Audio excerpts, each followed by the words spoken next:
బ్యాంకాక్లో మయన్మార్లో భూకంప తీవ్రతకు సంబంధించి మనం దృశ్యాలు చూస్తూ ఉన్నాము.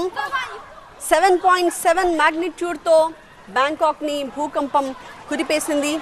దాని భూకంప కేంద్రం మయన్మార్లో ఉన్నట్టుగా అధికారులు గుర్తించారు. అయితే ప్రస్తుతం మనకి ఇంటర్నేషనల్ మీడియా రిపోర్ట్ చేస్తున్న దాని ప్రకారం క్యాజువాలిటీస్ ప్రస్తుతానికి రిపోర్ట్ అవ్వలేదు. బట్ స్టిల్ ఎంతమంది అక్కడ చిక్కుకుపోయి ఉంటారు ఈ శిథిలాల కింద అన్నది మనకి ఇంకా తెలియాల్సిన అవసరం ఉంది. ఎందుకంటే రెస్క్యూ ఆపరేషన్ చేపట్టిన తర్వాత లోపలున్న వాళ్ళని జాగ్రత్తగా బయటికి తీసుకొచ్చే ప్రయత్నాలు పూర్తి స్థాయిలో జరిగిన తర్వాత మాత్రమే మనకి క్యాజువాలిటీస్ కానీ లేక డెత్ టోల్ కానీ తెలిసే అవకాశం ఉంటుంది. కొన్ని చోట్ల చాలా తీవ్రంగానే ఈ భూకంపం సంభవించింది. పెద్ద పెద్ద బిల్డింగ్స్ నేలమట్టమయ్యాయి. ఆయా ప్రాంతాల్లోనే అధిక సంఖ్యలో జనం గాయపడడం కానీ లేక ప్రాణాలు కోల్పోవడం కానీ జరిగే అవకాశం ఉంటుంది అని అంచనా వేస్తున్నారు. ఇంకొన్ని ప్రాంతాల్లో కూడా భూ ప్రకంపనల ఎఫెక్ట్ ఉన్నప్పటికీ అక్కడ ఆస్తి నష్టం కానీ ప్రాణ నష్టం కానీ రికార్డ్ అయ్యే అవకాశం లేనట్టుగానే అధికారులు భావిస్తూ ఉన్నారు. మయన్మార్లో భూకంప కేంద్రాన్ని అధికారులు గుర్తించారు. మోనివా అనే ఒక ఊరికి దాదాపు 30 మైల్స్ దూరంలో, అంటే దాదాపు 50 కిలోమీటర్ల దూరంలో సెంట్రల్ మయన్మార్లో భూకంప కేంద్రాన్ని అధికారులు గుర్తించారు.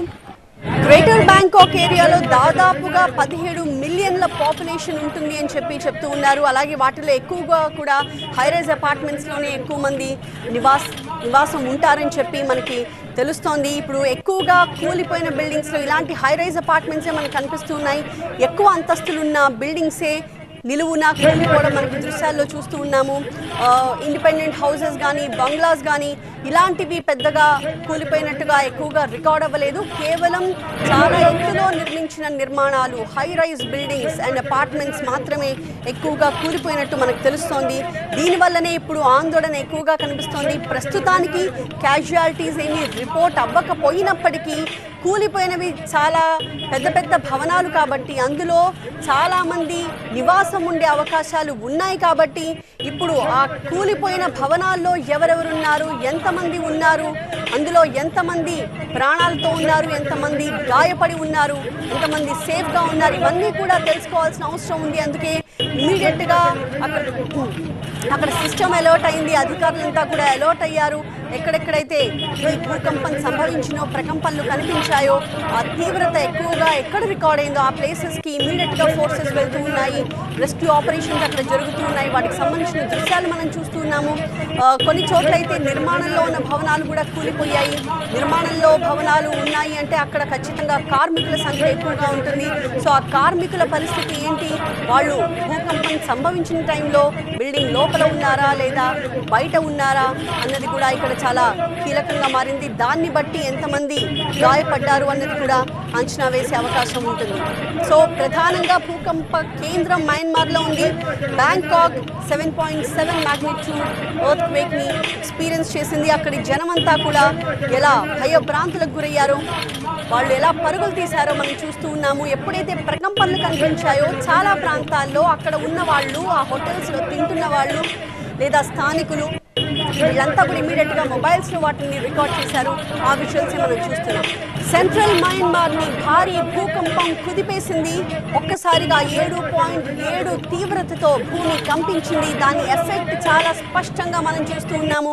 ఒకవైపు మయన్మార్లో, మరొక వైపు బ్యాంకాక్లో కూడా ఈ ట్రెమర్స్ చాలా స్పష్టంగా ఎఫెక్ట్ని చూపించాయి. కొన్ని చోట్ల పెద్ద పెద్ద భవనాలు నిలువున కూలిపోయిన పరిస్థితిని మనం చూస్తూ ఉన్నాము. ఆ కూలిపోయిన భవనాల దగ్గరే ఎలాంటి పరిస్థితి ఉందో అన్నదే ఇప్పుడు ఆందోళనకరంగా ఉంది. ఎందుకంటే ఆ భవనాల లోపల కొన్ని నిర్మాణంలో ఉన్న భవనాలు, కొన్ని జనం పెద్ద ఎత్తున నివసిస్తున్న భవనాలు, ఎక్కువ పాపులేషన్ అందులో ఉండే అవకాశం ఉంది. ఎందుకంటే ఆ ప్రాంతంలో ఎక్కువగా కూడా హైరైజ్ అపార్ట్మెంట్స్లోనే జనం నివాసం ఉంటారు అని తెలుస్తోంది.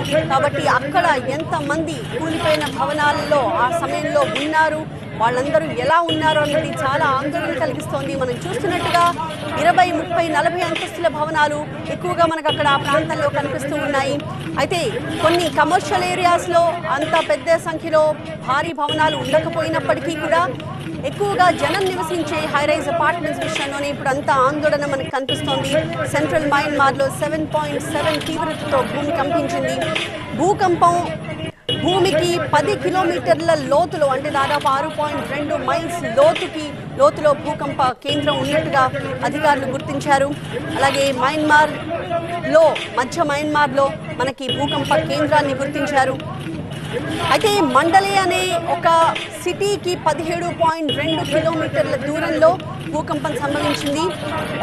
మండలే అనే సిటీ మయన్మార్లో రెండవ పెద్ద సిటీగా మనం చెప్పుకోవచ్చు. మండలే అనే ఈ పట్టణంలో దాదాపు 1.5 మిలియన్ ఆఫ్ పాపులేషన్ జీవిస్తూ ఉంటారు. అయితే ఈ ఎఫెక్ట్ మండలే పట్టణం వ్యాప్తంగా పూర్తి స్థాయిలో వచ్చిందా లేక అందులో కూడా పరిమితమైన ప్రాంతానికి మాత్రమే ఉందా అన్నది మనకి ఇంకా తెలియాల్సిన అవసరం ఉంది.